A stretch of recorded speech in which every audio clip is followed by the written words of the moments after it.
Indian premier league లో ప్రతి match తో టోనీ ఉత్కంఠ పెరుగుతోంది. ప్రతిరోజు ఏదో ఒక కొత్తదనం కనిపిస్తోంది.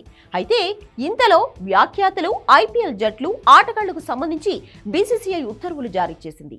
గత వారం మాజీ టీమిండియా బ్యాట్స్మెన్ వ్యాఖ్యానం సమయంలో ఫోటోను క్లిక్ చేసి దానిని తన అధికారిక సోషల్ మీడియా హ్యాండిల్లో పంచుకున్నాడు.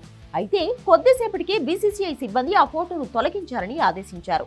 వ్యాఖ్యాత అందుకు నిరాకరించాడు. కాగా వ్యాఖ్యాతకు 1 మిలియన్ కంటే ఎక్కువ మంది అనుచరులు ఉన్నారు.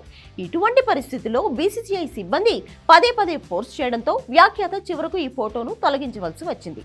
ఇండియన్ ఎక్స్ప్రెస్ నివేదిక ప్రకారం ఈ విధంగా వీడియోలు, ఫోటోలను అప్లోడ్ చేయడం మంచిది కాదని బీసీసీఐ అధికారిక ప్రసారకులు కోరుకుంటున్నారు.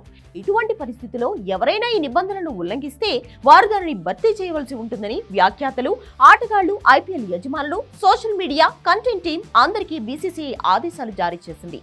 అలాగే ఒక వ్యాఖ్యాత స్టేడియం నుంచి ఇన్స్టాగ్రామ్ లో ప్రత్యక్ష ప్రసారం చేశారు. ఇది మిలియన్ వీక్షణలను పొందింది. అదే సమయంలో లైవ్ మ్యాచ్ సందర్భంగా వీడియో పోస్ట్ చేసినందుకు సదరు ఐపీఎల్ జట్టుకు 9 లక్షల జరిమానా విధించారు.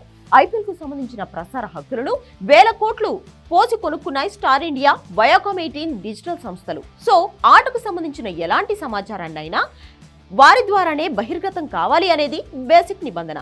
అందుకోసమే ఇలాంటి ఫోటోలను, వీడియోలను ప్రైవేట్ వ్యక్తుల అకౌంట్ల నుంచి బీసీసీఐ డిలీట్ చేయించడం జరుగుతోంది. లేదంటే వారి పెనాల్టీకి బాధితులు కాక తప్పదు మరి.